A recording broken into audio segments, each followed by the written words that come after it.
bilang Apa? Yesus tidak bisa berbuat Oh, apa-apa. dia bilang dengan mulutnya sendiri kok. Baca Yohanes pasal 5 ayat 30. Kutipkan. Lah, aku tidak bisa berbuat apa-apa untuk diriku sendiri. Itu Yesus. Bagaimana bisa menebus semua dosa semua umat manusia, untuk dirinya sendiri aja tidak bisa berbuat apa-apa. Di ayat mana tadi? Yohanes pasal 5 ayat 30. Aku tidak dapat berbuat apa-apa dari diriku sendiri. Aku menghakimi sesuai dengan apa yang aku dengar. Dan penghakimanku adil. Sebab aku tidak menuruti kehendakku. Sebab aku tidak menuruti kehendakku sendiri, melainkan kehendak Dia yang mengutus aku. Ya, oke, aku jelaskan ya. Aku tidak dapat berbuat apa-apa dari diriku sendiri. Aku menghakimi, ingat ada kalimat menghakimi, sesuai dengan apa yang kudengar dan penghakimanku adil. Sebab aku tidak menuruti kehendakku sendiri, melainkan kehendak Dia yang mengutus aku. Dalam hal penghakiman lu, bro. Ya, jangan kau bilang semua general, tidak. Ayat itu jelas dalam penghakiman. Ya, itulah sebabnya Bapa di surga katakan bahwa nanti Dia tidak jadi hakim, tetapi Yesuslah dan 12 muridnya menjadi hakim. Paham ya? Karena Yesus itu firman Allah. Allah menghakimi orang kan dengan firman. Silakan, apalagi yang mau ditanyakan? Untuk dirinya ayatnya sudah jelas tuh, Yesus itu hanya menghakimi sesuai dengan apa yang Dia dengar, ya, karena Dia hanya utusan, ya. Yesus mau menebus dosa untuk dirinya sendiri, tidak bisa berbuat apa-apa. Dan penghakiman Yesus itu untuk siapa? Bukan untuk semua manusia, bukan. Karena dalam Matius pasal 15 ayat 24, Yesus berkata dengan mulutnya sendiri, aku diutus hanya kepada domba-domba yang hilang dari umat Israel. Ya, aku jelaskan. Sudah? Iya. Si emang Yesus itu hakim bagi umatnya. Bagi itu, bukan bagi seluruh manusia, bukan. Begini dah, apakah ada Tuhan yang untuk dirinya sendiri tidak bisa berbuat apa-apa? Silakan jelaskan. Saya tadi sudah menjelaskan kepada kamu, bahkan Tuhanmu pun tidak bisa menjadikan tabirnya manusia. Lebih celaka lagi itu. Yesus itu bisa menjadi manusia, firman Tuhan. Tetapi ketika firman itu di dalam dunia ini, maka Dia berbicara bukan berasal dari dirinya. Yohanes 10 ayat 30. Aku dan Bapa adalah satu. Sama seperti saya dengan digital saya, departemen ini. Departemen ini tidak bisa berbuat apa-apa. Dia tidak menghakimi, dia tidak menjawab atas dirinya sendiri. Tetapi dia menjawab atas diriku. Dia yang mengutus aku, katanya. Agus BP, tolong dimatikan mic-nya itu. Ya. Jadi bahwa departemen ini, dia menjawab semua pertanyaanmu bukan atas dari dirinya sendiri, tetapi atas dia yang mengutus aku. Siapa yang mengutusnya? Rudi Yohanes. Silakan, ada pertanyaan lagi? Menurut Anda firman Yesus itu firman yang berbentuk manusia, itu Anda kutip dari Yohanes bin Zebedius. Ya. Nah, itu kan kata-kata Yohanes, silakan. Saya tetap memegang kata-kata Nabi Yesus. Dengan mulutnya sendiri Nabi Yesus itu berkata, sebab segala firman yang engkau sampaikan kepadaku, Yesus hanya penerima. Sudah jadi potong sampai tunggu saya kata Umi Dini jelas dong. Kenapa? Sebab segala firman yang engkau sampaikan kepadaku telah kusampaikan kepada mereka, dan mereka telah menerimanya. Mereka tahu benar-benar bahwa aku datang daripadamu, dan mereka percaya bahwa Engkau yang mengutus aku. Jadi Yesus itu bukan firman, hanya penyampai firman. Silakan Anda berpegangan pada ayat apa yang disampaikan sama Yohanes bin Zebedius. Saya berpegangan sama apa yang disampaikan Nabi Yesus. Jadi di sini aja perbedaan kita, ya. Sebab kenapa Yesus itu bukan Tuhan menurut Alkitab? Karena tidak ada Tuhan yang mengutus dirinya sendiri. Saya bukan orang pintar, tetapi logika saya jalan, gitu loh maksudnya. Apakah lalu maksudnya bilang bahwa aku dan Bapa adalah satu? Kita baca lagi Yohanes pasal 17 ayat 21. Semua murid Yesus itu satu dengan Bapa. Itu maksudnya apa? Hikmat. Begitu loh maksudnya, ya. Kalau Yesus dan Bapa adalah satu, murid-muridnya Yesus dengan Bapa juga satu. Berarti murid-muridnya Yesus Tuhan, kan enggak begitu. Makanya baca gospel itu dengan hikmat. Begitu loh maksudnya. Jadi jelas bagi saya itu, Yesus itu bukan Tuhan, karena tidak ada Tuhan yang untuk dirinya sendiri tidak bisa berbuat apa-apa. Kan kata Yesus itu punya Tuhan loh. Baca Yohanes pasal 20 ayat 17. Aku akan pergi kepada Bapakku dan Bapakmu. Allahku. Nah, dibilang Allahku. Yesus itu punya Allah. Allahku dan Allahmu. Ya, silakan bantahannya Mas. Nah, kan sudah kujelaskan. Sama seperti departemen itu. Dia akan kembali kepada Bapaknya. Siapa? sang debaters atau Yohanes. Ini kembali dia. Kau tidak melihat dia lagi di dalam dunia. Kau tidak melihat lagi di dalam dunia maya. Tetapi kau mendengar suaranya. Ini lagi dia kutampilkan. Bangkit lagi dia dari antara orang mati. Dia seperti tertidur. Dia menyerahkan nyawanya dan menerima kembali. Di ayat 17 itu, aku bersama seperti engkau dan aku, katanya. Betul. Ketika Yesus naik ke surga, murid-murid ini tidak pernah atau tidak mengerti kitab itu semua. Taurat sampai Maleakhi tidak ngerti mereka. Maka itulah sebabnya Yesus katakan, aku bersama-sama mereka. Kenapa Yesus mengatakan dia bersama-sama mereka? Karena Yesus itu adalah firman Allah. Maka di dalam diri murid-murid kan sudah bilang, sebelum aku kembali kepada Bapa, aku akan mengutus Roh Kudus. Roh Kudus itu diam di dalam diri murid-murid, sehingga mereka bersama Bapa. Itulah Yesus di dalam diri murid-murid. Sehingga murid-murid bisa menyampaikan firman Allah dari zaman Adam sampai zaman Maleakhi. Perjanjian lama. Boleh tanya kepada Mas Udi, Yesus itu Tuhan bukan? Aku belum selesai. Saya sudah mengatakan, Yesus itu adalah firman Allah yang menjadi manusia. Kamu tadi mengatakan itu kan ucapan Yohanes. Lah, yang kau kutip juga ucapan Yohanes. Karena itu masih di dalam satu kitab, kitab Yohanes. Kalau memang itu kamu bilang, Yohanes menulis. Nah, sekarang kamu bilang, apakah Yesus itu Tuhan? Pertama harus kau pahami, Yesus itu adalah firman Allah yang menjadi manusia. Lantas di mana ketuhanan Yesus? Maka kau kembali ke ayat 1, Yohanes 1, ayat 1. Firman bersama-sama dengan Bapa, maka firman adalah Bapa. Loh, kok bisa begitu sang debaters? Ini ku buktikan sama kau. Kau tidak melihat aku, tetapi kau mendengar suaraku. Suaraku itu sedang bersama-sama dengan aku. Maka kamu bisa mengatakan Mas Rudi. Sementara yang kau lihat tidak ada mas-mas di situ. Perak-perak pun tak ada. Aku yang berbicara ini, kau bilang Mas Rudi suaranya. Kenapa? Karena suara sedang bersama-sama dengan aku, maka suara itu kau katakan Mas Rudi. Kemudian, Tuhan mengutus firman-Nya ke dalam dunia ini menjadi manusia. Maka inilah dia berupa citra Allah. Tapi muncul. Namanya aku beri nama debatman. Sehingga debatman itu berbicara tidak berasal dari dirinya, tetapi dari diriku, aku yang mengutus dia. Semua yang diucapkan debatman itu berasal dari aku. Itulah sebabnya debatman tidak salah mengatakan debatman dan Rudi Yohanes adalah satu. Ya, silakan, waktu sudah habis. Ya, waktu ini sudah habis ya. Gimana? Halo. Menanggapi terakhir saja. Oke, silakan monggo untuk pertanyaannya. Ya, selanjutnya sesinya partisipan bertanya kepada narasumber ya. Oke, silakan. Ya, saya menanggapi terakhir saja. Tadi Bang Rudi bilang bahwa sama-sama kitab Yohanes, tapi ingat ada perbedaan. Kalau Yohanes pasal 1 ayat 1 itu Yohanes yang mengucapkan. Tetapi kalau Yohanes pasal 17, Yesus hanya penyampai firman, hanya nabi, itu ucapan Yesus. Ya, emang sama-sama namanya sama kitab Yohanes, tetapi beda. Yohanes pasal 17 ayat 8 itu ucapan Yesus sendiri, ucapan ayat tinta merah kalau dalam bahasa ini ya, bahasa apologet itu ya, bahasa apa? Teologi itu ya, ayat tinta merah, ayat yang keluar dari mulut Yesus sendiri. Saya berpegangan apa yang diucapkan Yesus sendiri. Silakan Mas Rudi kalau berpegangan apa yang diucapkan Yohanes bin Zebedius, silakan. Sama-sama kitab Yohanes. Oke, kita berbagi waktu. Saya juga menutup. Yohanes 10 ayat 30 mengatakan aku dan Bapa adalah satu. Yohanes 10 ayat 33 mengatakan bukan karena perbuatan baik kami melempari engkau, tetapi karena engkau menyamakan diri dengan Bapa di surga. Titik. Selesai. Silakan. Kita bertanya jawab dengan audiens saja. Oke, terima kasih Bang Rudi Yohanes dan Bang Yohanes. Silakan untuk partisipan yang pertama itu bukan aku tapi dia. Silakan.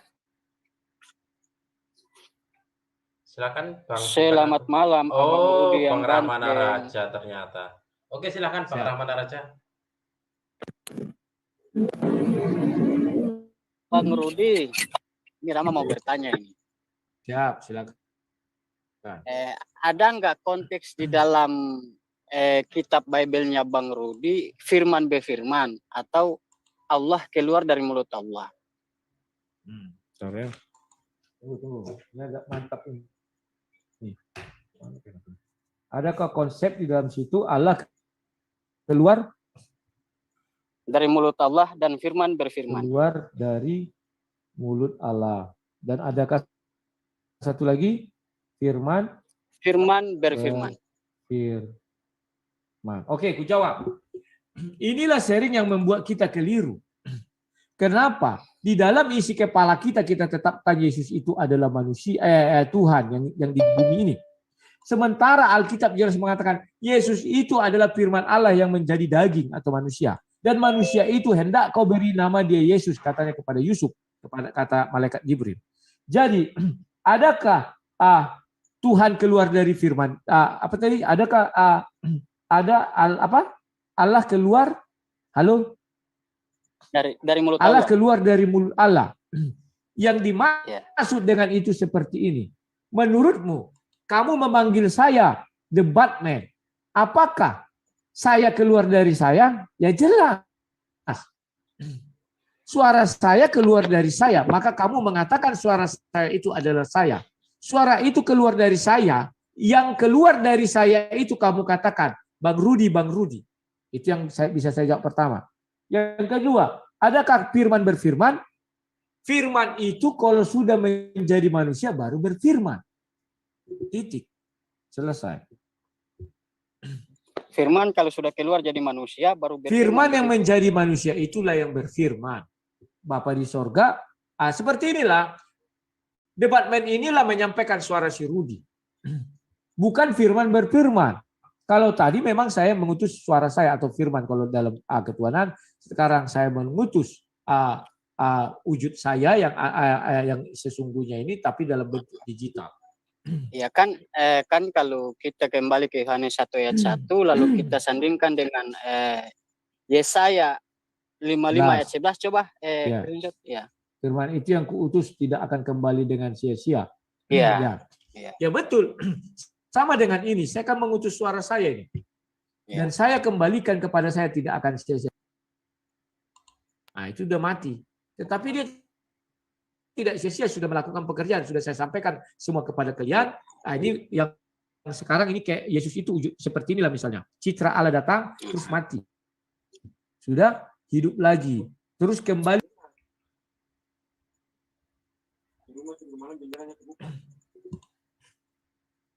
Mati bang. Penjelasan abang saya tidak dengar baik-baik. Ya itu sudah. Yesus itu adalah firman Allah yang menjadi manusia. Seperti yang kalian lihat di layar ini. Yesus itu adalah citra Allah yang turun ke dalam dunia. Seperti yang kalian lihat di layar saya itu di Batman. Iya. Kemudian Yesus itu menyerahkan nyawanya. Berarti tunggu dulu. Yesus menyerahkan nyawanya. Sudah. Kemudian bangkit lagi. Sudah. Kemudian naik ke surga. Saya tutup semuanya. Nah, ini saya tutup semuanya. Inilah naik ke surga. Sehingga di dalam tempat kalian ini atau saya lift dari ruangan ini, maka kalian tidak melihat saya lagi di dunia ini, tetapi saya sudah di dunia asli. Begitulah. Berarti selama Yesus di dunia itu ada dua Allah di situ, karena Allah yang firman dengan Allah Bapa yang di surga yang berfirman. Benar apa salah? Kalau kamu melihat yang sekarang kita peragakan ini, kamu akan tahu. Bukan Allahnya ada dua, tetapi wujudnya ada dua atau materinya ada dua. Satu saya berupa daging, satu saya berupa digital. Tetapi keduanya adalah satu. Silakan. Keduanya adalah satu. Ya. Keduanya adalah satu. Aku dan Bapak adalah satu. Ketika Yesus dibaptis di Sungai Yordan, maka langit terbelah.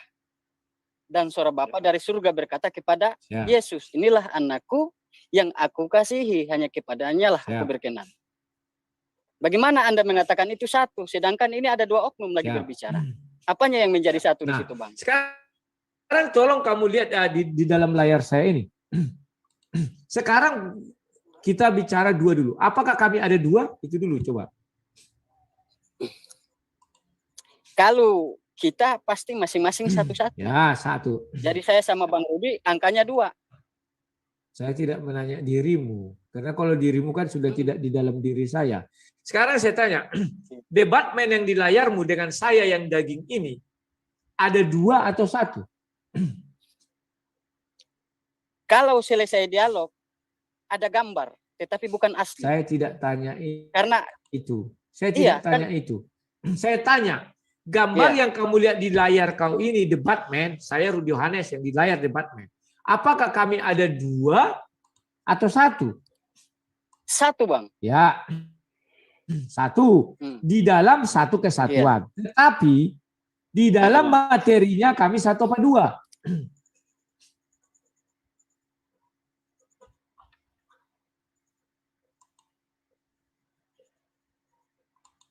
Nor. Sabar, ulangi Bang. Saya gangguan jaringan suara Abang putus-putus. Di dalam materinya kami ada 1 atau 2? Itu kan visual. 2, Jangan Bang. hijrah, 2, jangan Bang. bukan dulu menjawab hijrah. Kenapa? Jangan ganggu dulu ya. 2, Bang. Tolong jangan ganggu dulu ya partisipan lainnya ya. Nah, sekarang kau sekarang kau sudah mengakui, ya begitu juga lah Yesus. Mereka dalam satu kesatuan seperti. Kalau Abang bertanya materinya, saya jawab 2, Bang. Nah. Sekarang Yesus dengan Bapa di surga adalah satu kesatuan. Tetapi dalam materi, yang 1 daging, yang 1 roh. 2. Ya sama. Sudah jelas? Oke, iya. Sekarang konteks ketuhanan di dalam kekristenan, itu yang berdaging atau yang roh? Nah, kalau kamu tanya, konteks ketuhanan itu yang berdaging atau yang berroh. Bukan itu konteks ketuhanan Kristen. Tetapi konteks ketuhanan Kristen, jelas dikatakan di Yohanes 1 ayat 1. Apabila firman bersama-sama dengan Bapa di surga, maka firman itu adalah Bapa itu sendiri. Ya. Berarti selama firman itu nujul ke dunia, ya, berarti selama firman itu turun ke dunia, gelar kealahan dia atau ketuhanan dia hilang dong. Karena dia nanti menjadi Tuhan. Siapa bilang hilang? Berarti sekarang Bang Rudi percaya. Nah, makanya di awal kamu sudah mengakui bahwa debatman dan Rudi Yohanes adalah 1. Materinya adalah 2. Sekarang kenapa kamu tidak bisa memahami ini? Masalahnya begini, Bang. Kalau saya katakan bahwa mereka itu adalah 1, masalahnya 1 mati, 1 hidup. Yang mana yang mati? Ketika saya buat begini, apakah ini mati? Kan tidak. Iya. Dia menyerahkan memang. Jangan dijawab dulu.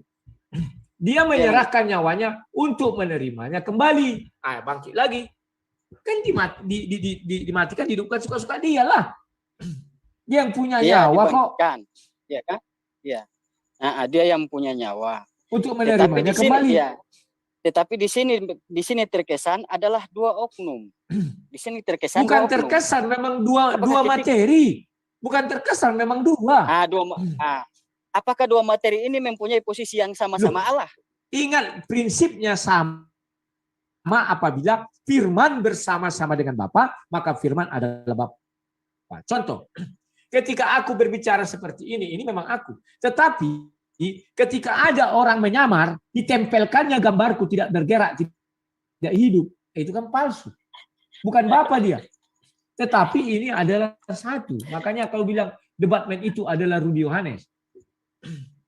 Oke? Iya, Bang. Begitu saja. Bang, mantap, Bang. Iya, penjelasan Abang bagus, tapi begini ya. Abang mengatakan ketika firman itu sama-sama dengan Allah, firman itu adalah Allah. Iya kan? Lah firman ini kan sudah keluar dari mulut Allah. Dan firman ini telah berubah menjadi manusia. Iya kan? Bang Rudi mencontohkan di dalam diri Bang Rudi, tapi tidak terjadi demikian. Masalahnya yang terjadi di sana ada 1 mati, 1 hidup. Yang hidup ini membangkitkan yang mati. Oke, sekarang kulihat kau. Ini siapa yang mati nih sekarang? Oke, sekarang begini, Bang. Jawab kalau dulu. Tanya, coba Abang mati, Abang bangkitkan. Jawab dulu. Di layarmu ada debatman. Siapa yang mati sekarang? Debatman apa aku yang asli? Yang palsu yang mati. Debatman bilang, tidak ada yang palsu, dua-duanya adalah aku. Yang debatman mati kan? Ya sudah. Apakah aku yang asli mati? Kan tidak. Sekarang dia memberikan nyawanya untuk menerimanya kembali. Ini. Sudah, selesai. Berarti kalau Bang Rudi contohkan seperti apa layar yang Bang Rudi mainkan, berarti Yesus Tuhan palsu. Siapa bilang palsu? Itu adalah aku yang asli. Kamu tadi. Oke. Sebentar. Sabar, Bang. Sebentar. Kamu tidak bisa konsisten terhadap apa yang kamu ucapkan. Pertama tadi kamu katakan sang debat dan Rudy Yohanes adalah satu. Kedua kau katakan materi kami adalah berbeda. Kami adalah dua, tetapi tetap satu. Sekarang kamu katakan itu palsu. Gimana sih kamu? Sedangkan kau tadi mengatakan kami satu dan materinya dua. Oke, Bang. Kita akan buktikan. Ya, sekarang Bang Rudi mengatakan bahwa yang di layar ini adalah Bang Rudi. Memang iya. Dan itu memang nyata. Ya. Sekarang Bang Rudi, coba Bang Rudi gerakkan atau cubit pipi saya. Bisa nggak? Tolong kamu perhatikan. Dengan gambar ini. Sebentar. Dengan gambar ini. Tolong kamu perhatikan. Jangan kamu menganggap saya Tuhan. Itulah namanya kesalahan berpikir. Saya memberi contoh bukan berarti saya Tuhan.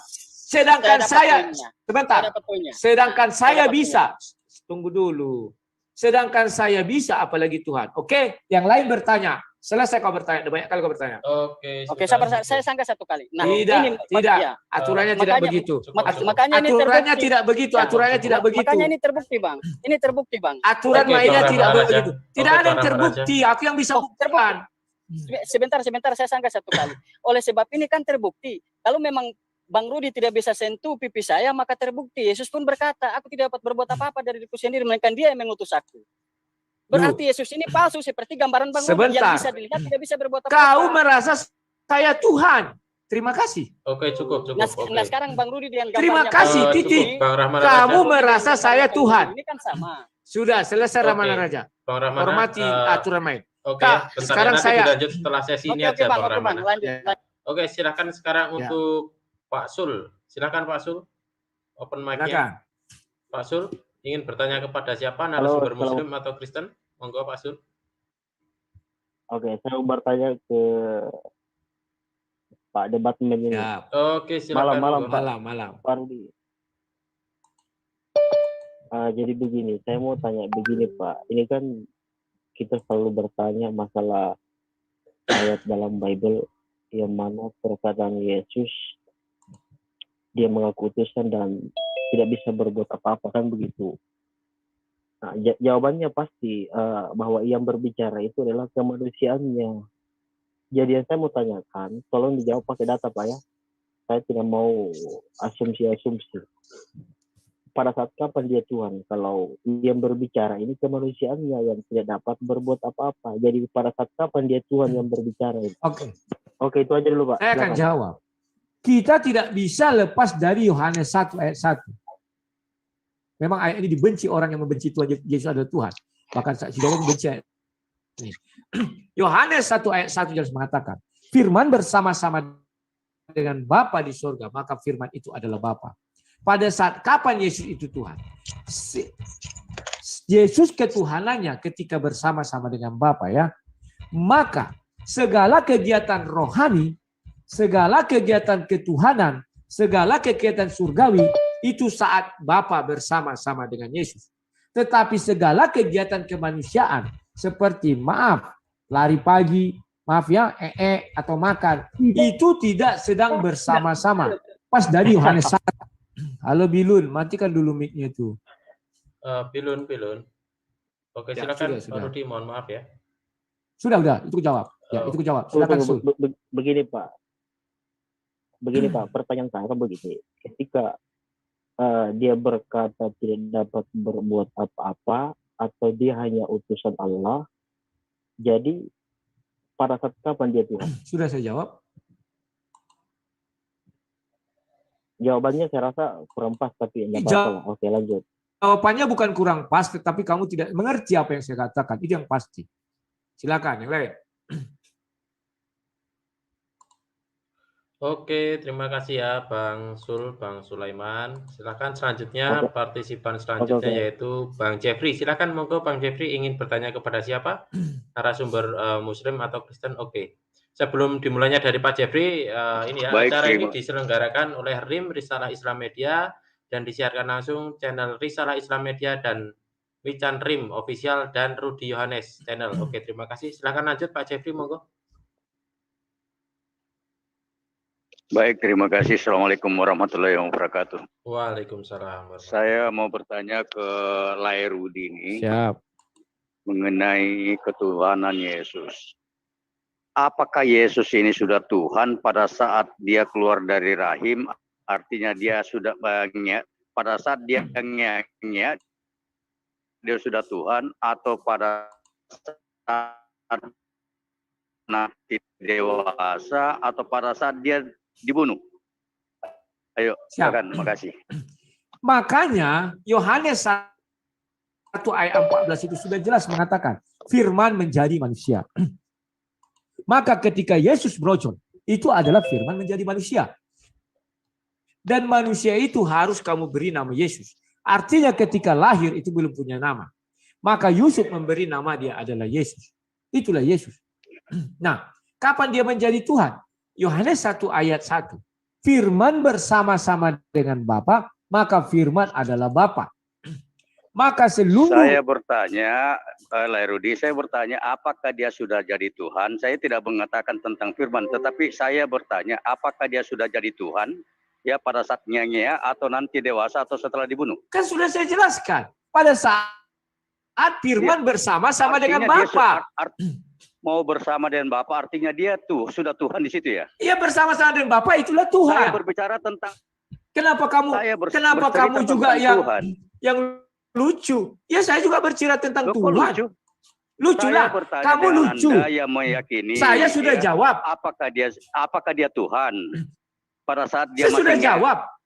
Kalau saat masih ngeak, firman menjadi manusia. Anda menjawab di sini dalam konteks manusia. Loh kok dalam? Ingat, kan Rudy, sudah saya jelas. Manusia Jeffrey, dengan tolong Tuhan Jeffrey. itu lain, beda. Jangan Anda gabung di sini dalam konteks Tuhan dan Siapa manusia. bilang saya gabung? Aneh, saya itu tidak, lucu. Kalau Tuhan digabung dengan manusia. Manusia, Tuhannya Tuhan. Sekarang Jeffrey, tolong kau jelaskan. Aku menangkap dulu akimu. Sekarang debat Saya ini. ingin bertanya. Betul, saya harus menjelaskan. Akimu harus saya akui dulu. Sekarang silakan, saya uji juga akimu. Sekarang kamu lihat debatmen ini. Itu manusia atau digital? Saya tidak ada apa hubungannya digital manusia dengan ini Tuhan. Betul. Kamu disamakan digital. Kenapa saya katakan demikian? Karena kami diciptakan manusia serupa dengan segambar dengan manusia. Tolong orang ini diusir dari ruangan. Orang ini diusir dari ruangan. Itu adalah asumsi. Orang ini tolong diusir dari ruangan.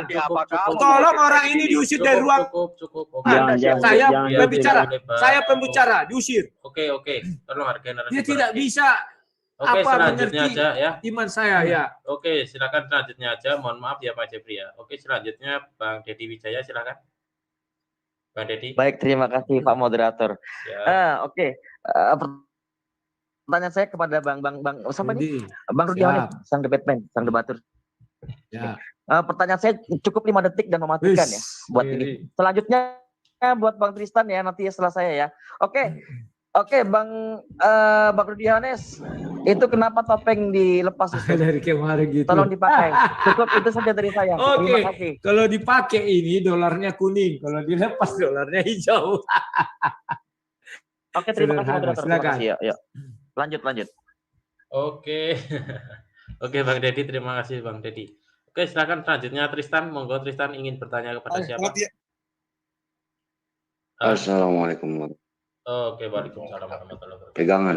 Waalaikumsalam warahmatullahi. Bapak tadi mengatakan Yesus adalah Allah. Sementara Paulus mengatakan Yesus satu-satunya Tuhan. 1 Korintus 8 ayat 6. Di mana ayat Yesus disebut Allah? Oke, saya jawab. Sudah saya jelaskan, Yohanes 1 ayat 1, itulah dasar kami. Maka Rasul Paulus mengatakan Yesus Tuhan. Karena Yesus ketika Paulus mengucapkan, sudah bersama-sama dengan Bapa di sorga. Bukan di bumi lagi. Iya. Yesus satu-satunya Tuhan, Bapa satu-satunya Allah. Betul. 1 Korintus 8 ayat 6. Di mana ayat yang menyatakan Yesus adalah Allah? Kan sudah saya jelaskan, Yohanes 1 ayat 1. Firman bersama. Saya minta ayat, Pak, bukan asumsi. Loh, Yohanes 1 ayat 1 itu kan ayat. Kok dibilang asumsi? Ganti-ganti pertanyaan. Lucu orang-orang ini. Itu ayat bukan asumsi. Kecuali tidak ada ayat baru kau bilang asumsi. Kayak mana kalau malah? Yesus adalah Allah, tabrakan dengan ayat ini, Pak. Bentar, saya bacakan. Malam ini kok aku berhadapan orang dengan orang Saya aneh. bacakan ayatnya. Bacakan. Sabar Pak ya. Ya. Tenang, tenang. Tetapi benarkah Allah hendak diam bersama dengan manusia di atas bumi? Ya salah kan? Sesungguhnya langit, bahkan langit yang mengatasi segala langit pun tidaklah dapat memuat engkau. Terlebih lagi rumah yang kudirikan. Oke, langsung aja. Oke, aku jawab. Tetapi benarkah Allah? Udah nggak usah dijawab, Pak. Kenapa tidak bisa dijawab? Bisa. Tetapi benar. Ini Allah ini lebih besar dari langit. Itu kan, ya betul. Allah memang lebih besar dari langit, tetapi bukan badannya. Ingat, Tuhan itu kekuasaan. Jangan dipaksa, Pak. Nanti dusta kita. Saya tidak memaksakan. Lucu kau. Sebentar. Saya nggak marah. Tetapi lucu saya melihat orang malam. Dia memaksakan iman dia kepada saya, nggak bisa. Iman saya jelas mengatakan. Pak? Saya tidak memaksakan. Ayatnya Yesus mana? sendiri mengatakan aku dan Bapa adalah satu. Yohanes 10 ayat 30. Yohanes, loh, kan sudah saya kasih. Tolong dibuka Yohanes 10. Tolong buka 1 Korintus 8 ayat 6. Tunggu dulu, buka satu-satu. Yohanes 10, sebentar. Ini Yohanes 10. Ingat ya, ayat 30. Dikatakan di sini, aku dan Bapa adalah satu. Ingat? Maka orang Yahudi melakukan apa? Sekali lagi orang Yahudi mengambil batu untuk melempari Yesus. Ingat, sebentar ya. Sama dengan kau ini. Yahudi tidak percaya Yesus adalah Bapa itu sendiri. Kata Yesus kepada mereka, banyak pekerjaan baik yang berasal dari Bapakku yang kau perlihatkan kepadamu. Pekerjaan manakah di antara yang menjawabkan kamu melempari aku? Ingat, apa sebab mereka melempari Yesus? Jawab orang Yahudi itu,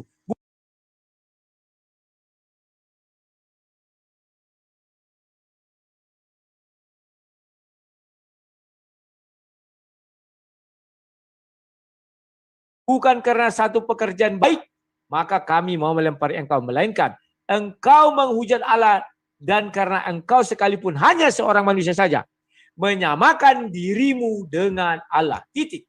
Selesai. Oke, ganti pertanyaan lagi yang lain. Sabar, Pak. Aturan main di sini kan begitu. Dilanjutkan ayat itu. Jangan Nanti disembunyikan ayat 34-nya. Kalau nanti kamu berdebat dengan saya, kita buka room khusus. Silakan. Saya kasih kesempatan satu lagi buat Tristan ya. Terakhir kata ya, Yesus kepada mereka, yang ingin bertanya. Tidakkah aku ada tertulis dalam Torah, aku berfirman, kamu adalah Allah. Ini kepada siapa? Nah, kata Yesus kepada mereka, tidakkah ada tertulis dalam kitab Taurat kamu, aku telah berfirman kamu adalah Allah. Allah di situ adalah huruf kecil. Ingat, bahwa kami semua ini adalah serupa dan segambar dengan manusia. Itulah yang diajarkan di Taurat. Bukan kami. Kami ini bahwa Allah menciptakan manusia itu serupa dan segambar dengan Allah. Tetapi kami bukan Allah pencipta langit dan bumi. Tetapi kami adalah hanya memiliki keserupaan dan kesegambaran dengan Tuhan itu sendiri. Titik. Selesai. Oke. Cukup. Bapak pernah baca Keluaran 7 ayat 1 nggak? Oke, cukup Tristan. Kalau kamu mau menantang Elohim, Yahweh berfirman. Yahweh tidak pernah berfirman di dalam sebentar, di dalam Al-Quran tidak pernah. Masih ada partisipan ya. Silakan. Oke, silakan Bang Billy, silakan selanjutnya. Bang Billy. Lagi ke kamar mandi. Dia. Silakan. Lompat dulu aja ke Sera, nanti dia balik itu. Oke, silakan langsung ke Pak Sera aja, monggo. Pak Sera. Ya, terima kasih. Selamat malam, Lai. Bertanya silakan resen dulu. Malam. Sehat kau? Sehat. Aku ini suka ngikutin kau, cerdas sekali kayaknya kau ini. Ya, aku mungkin tidak bertanya tadi tentang proses lah Tuhan jadi manusia. Ya, tapi aku ini penasaran dengan 1 Korintus 29, ya. 1 Korintus 29. Tolong kau eksegesis ayat ini apa menurut keyakinan kau? Karena ini ada tertulis di dalam kitab kami, di dalam Sirul Asror, mengenai sesuatu yang mirip seperti 1 Korintus ini. berapa? Jadi apa yang kau tafsirkan daripada itu? 1 Korintus 29. 1 Korintus 29 nggak ada. 2 ayat 9. 1 Korintus 2 ayat 9. Ya.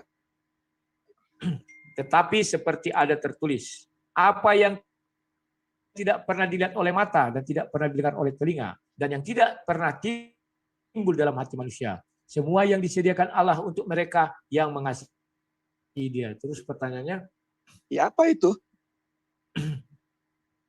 kok apa Loh, itu? Itu kan ada kata-kata Loh. apa yang tidak pernah terlintas, pernah Dilihat terlihat oleh mata, dan tidak pernah didengar oleh telinga, dan yang tidak pernah timbul di dalam hati manusia. Apa itu? Ya, kita kan bicara tentang Yesus dalam sudut perspektif, itu sudah meluas. Nanti kita buka sesi baru, kau buat bertanya itu kepada saya. Cari, ya. Kalau kau nggak jelas, aku bacain dari kitabku ya. Boleh nggak? Boleh, boleh. Ada suatu surga yang tak pernah dilihat mata, tak pernah terdengar oleh telinga, dan tidak pernah terbetik di dalam kalbu manusia, yaitu Jannatun Qurbah.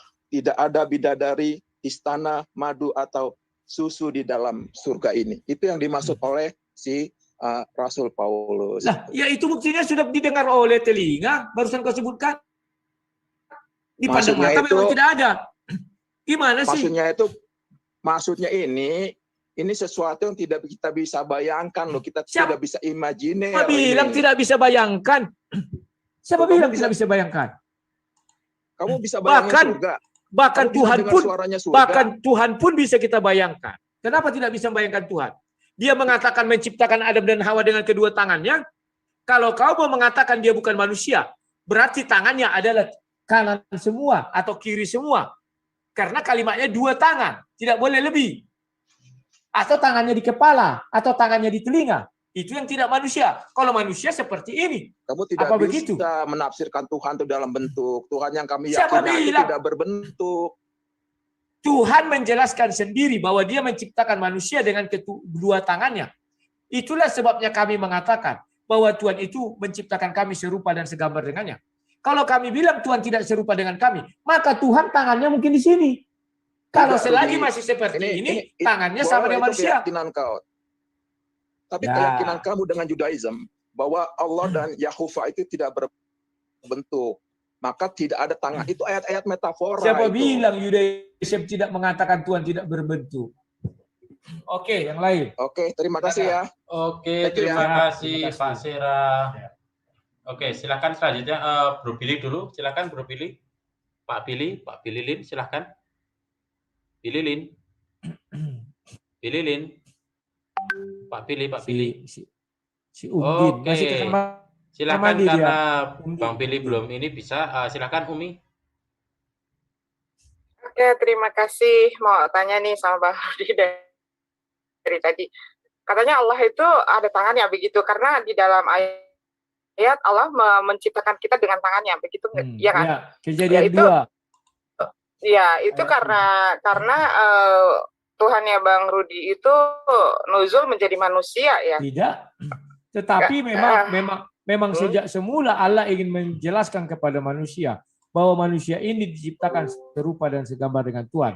Itulah sebabnya di kitab kami dikatakan Tuhan Maha mendengar, Tuhan berfirman atau bersuara. Yaitu. Terus kalau misalkan berjalan-jalan. Kan kalau misalkan Tuhan tadi digambarkan dengan ada tangannya, apakah itu Tuhan yang transenden? Sekarang aku mau tanya dulu, Tuhannya Bang Rudi itu transenden apa imannya? Nah, kalau Tuhan yang kami imani, dia mengatakan dirinya menciptakan manusia serupa dan segambar. Maka pertama kali diciptakannya adalah laki-laki. Maka yang kedua, laki-laki ini dari laki-laki ini diciptakan penolong yang sepadan. Jadi kalau melihat Tuhan kami tidak boleh mengingkari bahwa Tuhan kami serupa dan segambar dengan laki-laki. Itulah dalam berbagai ayat dikatakan. Bukan pertanyaannya Tuhannya Bang Rudi itu transenden apa imanen? Oh, biar lebih jelas. Apa itu transenden, apa itu imanen? Silakan. Transenden itu tidak dapat dilihat, tidak dapat diraba, tidak juga dapat disebut itu bentuknya seperti apa. Kalau imanen itu wujudnya jelas, ada, bisa diraba. Dia seperti manusia, dia lapar, dia sakit perut, ya, dia kelelahan, dia ketakutan. Ya, nah, itu. Oke, aku jawab. Kalau Bapa di sorga itu, jelaskan di dalam iman kami adalah roh. Selesai. Tetapi kalau kamu mau membilang Yesus yang di bumi, ya, dia adalah firman Allah yang menjadi manusia atau daging. Tetapi sekarang Yesus sudah naik ke sorga. Dia tidak lagi menjadi daging. Ya, silakan. Apalagi? Jadi yang disembah oleh Bang Rudi itu Yesus yang imanen apa Allah Bapa yang transenden? Yang kami sembah itu adalah Bapa di sorga. Sekarang Yesus sudah di sorga. Kecuali Yesus masih di bumi, maka kami menyembah dua Tuhan. Yesus yang di bumi dan Yesus yang Bapa yang di sorga. Kalau begitu kalau begitu melanggar hukum Torah, karena di dalam hukum Torah tidak diperkenankan menyembah ilah yang lain selain daripada Tuhan yang transenden itu. Ada perintahnya enggak menyembah dua Tuhan, Tuhan yang ada Bapa yang ada di sorga sama Yesus yang nuzul menjadi manusia. Berarti menyembah dua Tuhan. Kami tidak pernah menyembah dua Tuhan. Barusan tadi Bang Rudi bilang berarti dua Tuhan yang kita sembah. Siapa aku bilang dua Tuhan? Yesus tadi baru aja. Kami justru aku bilang kami tidak menyembah Yesus yang di bumi sekarang. Yesus karena Yesus tidak di bumi. Yesus kan sudah di sorga. Firman bersama-sama dengan Allah. Yesaya 55 ayat 11. Jadi sebelum Yesus ke sorga, Yesus bukan Tuhan yang disembah ya? Sudah jelas dikatakan bahwa Yesus itu adalah firman Allah yang menjadi manusia. Kapan dia menjadi Kapan dia menjadi Tuhan? Ketika firman bersama-sama dengan Bapa, maka itu adalah Tuhan. Ingat, segala kegiatan yang berhubungan dengan kabar berita sorga atau rohani, itu kebersamaan Yesus dengan Bapa di sorga.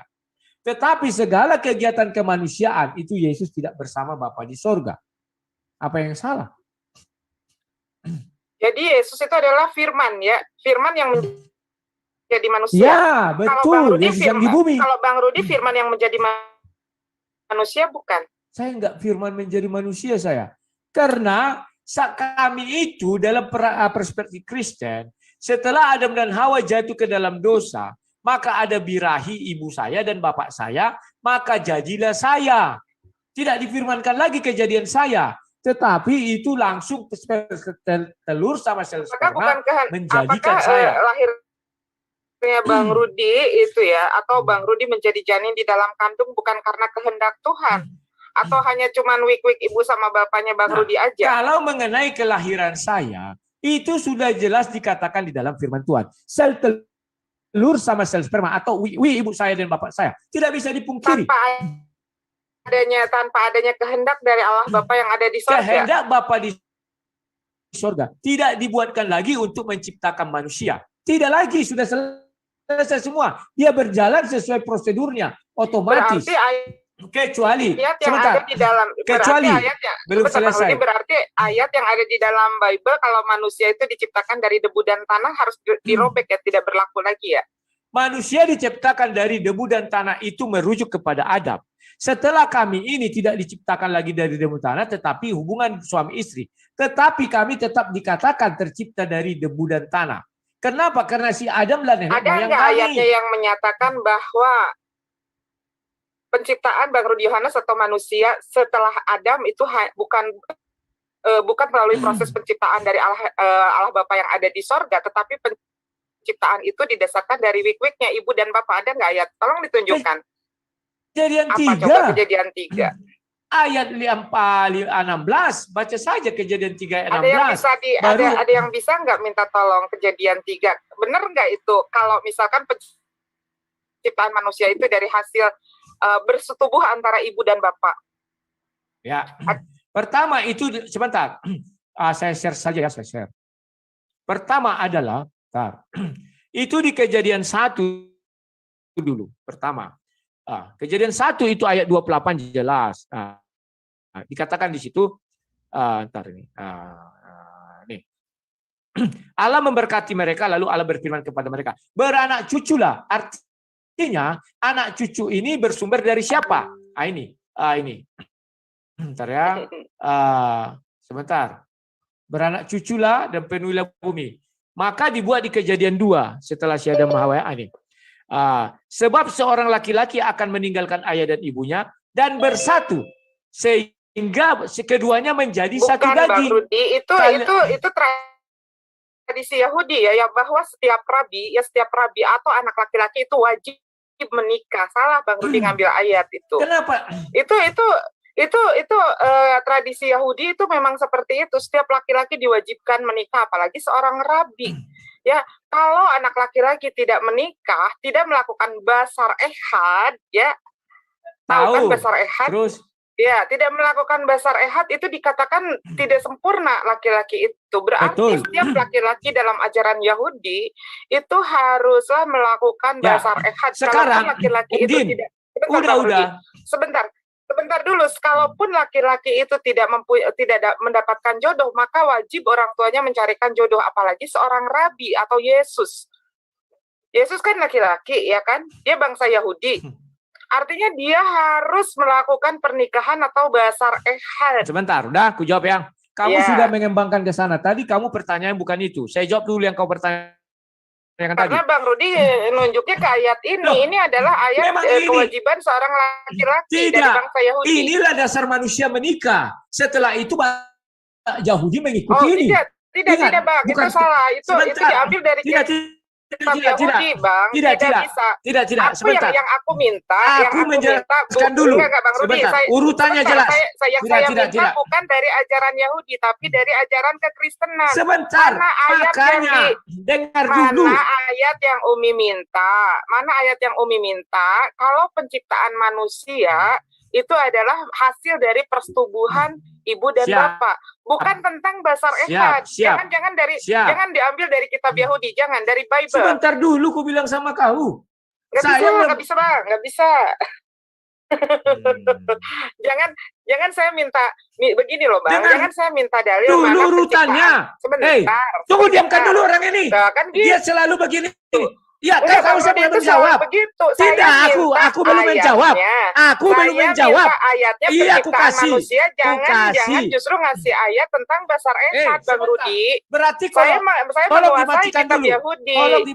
Dia nggak menguasai apapun. Tolong dimatikan dulu. Saya yang punya Zoom ini, Bang Rudi. Jangan kayak gitu. Biarpun kau yang punya Zoom, kita berdiskusi. Bukan begitu. Sebentar diluruskan. Diluruskan dulu yang saya minta. Kamu buat khusus kau. Oke, begini Bang Rudi, yang saya minta di sini adalah ayat tentang penciptaan manusia yang menurut Bang Kenapa Rudi saya yang itu dimatikan? hasil daripada hubungan. Dia yang dimatikan, biar saya jelaskan. Istri. Jangan memberikan ayat perintah untuk laki-laki Yahudi. Matikan dulu itu. Tidak kena. Oh, nggak bisa dia dimatikan, nggak bisa. Dimatikan. Itu eksegese orang Yahudi. Sebentar, ku jelaskan dulu. Ya.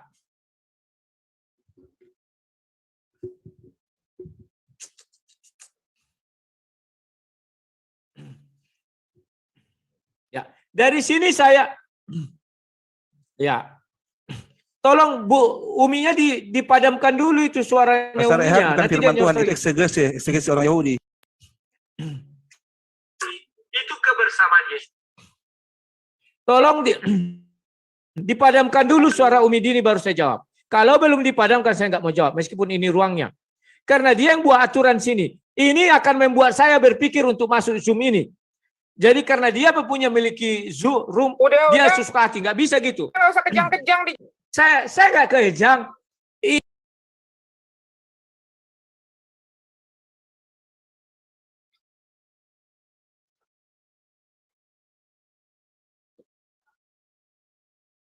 Oke, tolong dimatikan dulu Umi Dininya, matikan dulu. Karena saya nggak tenang menjawab kalau dia masih lawan perempuan itu sulit. Nanti bibirnya dua, bukan apa-apa. Itu belum dimatikan dia itu, matikan dulu mic-nya itu. Apa sih susahnya? Oke. Kami memang harus berpatokan juga kepada kitab suci ini. Memang kitab suci ini berasal daripada orang Yahudi, kami tidak pernah menyangkal. Kemudian setelah kejadian 2 ayat 24 maka masuk kejadian 3. Nah ini. Maka di kejadian 3 ini dijelaskanlah hukuman terhadap manusia. Firman-Nya kepada perempuan itu, susah payahmu waktu mengandung, artinya mengandung ingin melahirkan anak. Akan kubuat sangat banyak. Dengan kesakitan engkau melahirkan anakmu. Namun engkau akan birahi. Ingat, inilah dasar kami untuk mengatakan bahwa asal usul manusia itu adalah birahi ibu dan bapak kami. Kemudian setelah Yesus datang, mana ayatnya? Ini. Makanya harus sabar. Saya mengambil dari Matius 19. Nah ini. Di dalam Matius 19 ini diulangi lagi bahwa Yesus ingin menggenapi, kan dibilang. Demikianlah mereka bukan lagi dua melainkan satu. Karena itu apa yang telah dipersatukan Allah tidak boleh diceraikan manusia. Nah, kata mereka ini menjelaskan. Jadi dari sini sudah jelas bahwa semenjak Adam dan Hawa itu kan nenek moyang semua manusia. Baik orang yang beriman maupun tidak beriman, baik Yahudi maupun non-Yahudi, itu nenek moyang manusia. Maka ketika dia dihukum di Kejadian 3 ayat 16, maka mereka harus bersetubuh, maka lahirlah manusia.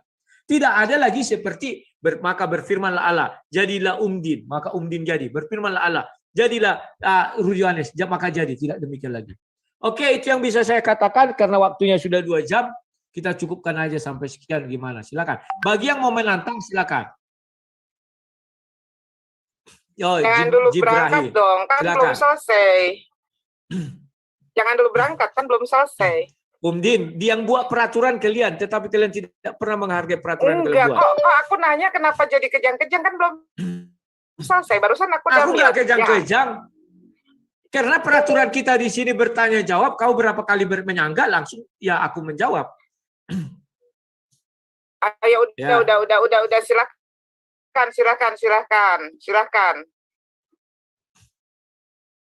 Ya, terima kasih Bang Rudi. Ini pertanyaan cuma sederhana karena saya melihat judulnya ini bahwa Yesus antara Yesus dalam perspektif Islam dan Kristen ya. Siap. Ini yang saya mau tanyakan, bagaimana Yesus menurut perspektif Kristen mengatakan bahwa Yesus itu membawa firman. Kalau dalam Islam ini kan Yesus itu diberi firman oleh Allah yang membawa kitab Injil ya. Nah, sekarang menurut Pak Rudi, apa benar-benar Yesus itu mengeluarkan firman atau membawa kitab Injil yang sama diberikan oleh Allah gitu? Oke. Silakan. Kalau dikatakan mengenai Yesus sudah jelas firman Allah yang menjadi manusia. Apa itu kok dua suaranya? Ya. Dengan jelas dikatakan bahwa di sana dikatakan Yesus itu adalah firman Allah yang menjadi manusia. Maka Yesus tidak diberi kitab, tidak pernah malaikat datang kepada Yesus menyampaikan firman, tetapi Yesus semua ucapan Yesus itu adalah firman Bapa itu sendiri. Injil, itu yang bisa saya. Injil itu bukan punya Yesus. Loh, kan sudah saya jelaskan bahwa semua ucapan Yesus yang ditulis di Injil itu kan kisah Yesus, perjalanan Yesus, kisah hidupnya. Maka kalau kalian tanya apakah Bible itu berisi firman Tuhan 100%? Dari dulu saya sudah tegas mengatakan. Bang Rudi, sebentar, biar kamu tahu. Kalian tidak sabaran sih. Bahwa firman Tuhan itu berisi bahwa Bible itu berisi firman Tuhan dan kisah manusia yang mengikutinya. Silakan. Ya, Injil kan katanya Yesus membawa kabar baik yang namanya Injil, betul nggak? Kalau inilah sering kekeliruan. Di dalam ajaran Kristen, kabar baik itu bukan hanya Matius, Markus, Lukas, tetapi mulai dari Kejadian sampai Wahyu. Jadi ini perkataan Yesus bukan yang di Lukas 4:18. Roh Tuhan ada padaku, oleh sebab itu ia telah mengurapi aku untuk menyampaikan kabar baik. Iya. Ya, berarti Injil bukan itu yang disampaikan. Iya. Betul. Terus artinya Injil kabar baik. Iya. Yang berasal dari kabar dari surga. Yang berasal dari kata Injil itu berasal dari kata evangelion bukan? Evangelion. Sebentar, kita tidak bicara asal kata. Enggak. Soalnya saya mau konfirmasi aja bahwa apa benar Yesus itu mempunyai firman sendiri yang dari dirinya sendiri atau disampaikan malaikat begitu loh? Tidak satu ayat pun di dalam Bible Yesus datang malaikat kepada Yesus, malaikat menyampaikan firman. Enggak ada. Iya maksudnya makanya saya bilang Injil. Makanya kan kalau dilihat, semua ucapan tolong diperbedakan ya. Kami ajaran Kristen. Injil itu dari Kejadian sampai Wahyu. Mohon diperhatikan. Iya. Kenapa Injil itu dari Kejadian sampai Wahyu? Yesus sudah mengatakan dia membawa berita baik dari surga. Berita baik itu dimulai dari penciptaan manusia, penciptaan langit dan bumi. Setelah itu, Setelah itu Yesus naik ke surga. Apakah sudah berakhir Injil? Belum. Maka Yesus mengutus Roh Kudus di dalam diri semua para rasul. Kan mereka penuh dengan Roh Kudus. Maka mereka perintahnya, pergilah jadikan seluruh bangsa muridku. Maka mereka memberitakan Injil. Setelah itu apalagi yang terjadi? Sampai kepada Yohanes di Pulau Patmos. Itulah penutup dari Injil. Siapa menambahi akan ditambahi, malapetaka kepada dia, siapa yang mengurangi? Itu Wahyu 22 ya, ayat 18-19. Ya, jadi begini Bang Budi, saya cuma mau ngambil kenapa saya pakai kata Injil itu diterjemahkan, maksudnya mengaitkan dengan bahasa penerjemahan Injil ini atau dari asal mana katanya itu, karena Injil di sini kan berasal dari Yunani yang Evangelion. Nah, Evangelion ini kan kalau dilihat kan katanya berasal dari malaikat, gitu loh. Jadi itu aja saya kira. Jadi itu kalau dari perspektif Islam, kalau Yesus itu menerima wahyu itu dari malaikat, dari Tuhan. Gitu. Tolong kamu bukakan saya satu ayat di Al-Qur'an. Di mana Nabi Isa memperoleh kabar dari malaikat? Itu diberi Silakan. kitab itu prosesnya kalau nabi-nabi di Quran itu diberi kitab itu melalui perantaraan gitu loh, nabi-nabi. Musa tidak melalui perantaraan tapi langsung. Semua kitabnya Musa langsung dari Allah gitu. Tuhan langsung berbicara kepada Musa. Semua. Ada ayatnya. Semua. Iya. Gitu. Kami langsung berbicara secara langsung katanya. Cari ayat di Al-Qur'an, itu PR. Tuh. PR-mu. Cukup. Oke, terima kasih.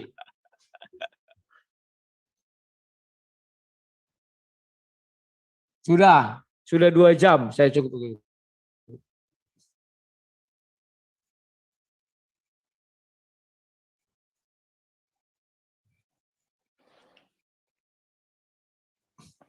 Ya, silakan One Way. Tadi saya pertama, kamu sekarang pertama. Oke, Assalamualaikum warahmatullahi wabarakatuh. Closing statement dari saya cukup singkat ya. Allah itu adalah Tuhan, sementara Yesus itu hanya utusan. Bagaimanakah Tuhan yang benar? Ya, kita baca surah Al-Baqarah ayat 2, surah kedua ayat ke-255. Allah tidak ada Tuhan selain Dia yang maha hidup. Sementara Yesus, menurut iman saudara kita Nasrani, mati di tiang salib, yang terus-menerus mengurus makhluknya, tidak ngantuk dan tidak tidur. Sementara Yesus ngantuk dan tidur. Miliknya lah apa yang ada di langit dan apa yang ada di bumi. Tidak ada yang dapat memberi syafaat di sisinya tanpa izinnya. Dia mengetahui apa yang ada di hadapan mereka dan apa yang di belakang mereka. Sementara Yesus waktunya pohon ara berbuah saja tidak tahu, karena Yesus not God. Ya. Yesus itu manusia sama seperti kita. Dia mengetahui apa yang ada di hadapan mereka dan apa yang di belakang mereka. Dan mereka tidak mengetahui sesuatu apapun tentang ilmunya, melainkan apa yang dia kehendaki. Kursinya meliputi langit dan bumi, dan dia tidak merasa berat memelihara keduanya. Dia maha tinggi dan maha besar. Itulah ya. Lalu kalau bukan sebagai Tuhan, jadi Yesus apa? Yesus berkata ya kepada semua pengikutnya, apakah itu surga? Hidup kekal itu apa? Kata Yesus. Baca Yohanes pasal 17 ayat 3. Hidup kekal surga itu apa? Bahwa hanya mengetahui satu Allah yang benar, kata Yesus. La ilaha illallah. Dan mengakui bahwa Yesus Kristus yang engkau utus. Dan mengakui bahwa Yesus itu hanya seorang messenger nabi. Ya, sama dalam Islam. Apakah surga itu? Surga itu adalah asyhadu alla ilaha illallah wa asyhadu anna Muhammadar Rasulullah. Aku bersaksi bahwa tidak ada Tuhan selain Allah, dan aku bersaksi bahwa Nabi Muhammad adalah utusan Allah. Jadi Yesus sudah menerangkan dengan baik kalau kita teliti apakah itu hidup kekal. Jadi hidup kekal bukan menuhankan Yesus, tetapi menuhankan Allah dan mengaku Yesus hanya sebagai utusan. Demikian closing statement dari saya. Saya kembalikan kepada moderator. Terima kasih. Oke. Siap. Sebelumnya saya mengucapkan terima kasih kepada RIM. Mohon nanti lebih tegas lagi. Tirulah ISDN. Kalau di ISDN itu tegas. Siapa yang melawan maupun yang punya room maupun hantu belau itu langsung dimatikan. Ya, tiru itu. Karena kalau kalian tidak bisa menjamin kualitas kalian, maka orang akan malas main ke sini. Kenapa? Takutnya nanti masuk dia ke sini, ya seperti channel-channel lain di kroyok begini, tidak ada tata tertib. Itu yang pertama. Yang kedua, kalau kita bicara Yesus dalam sudut pandang Kristen, sudah saya jelaskan, dan itu bisa direview nanti, kalian putar dan kalian dengarkan.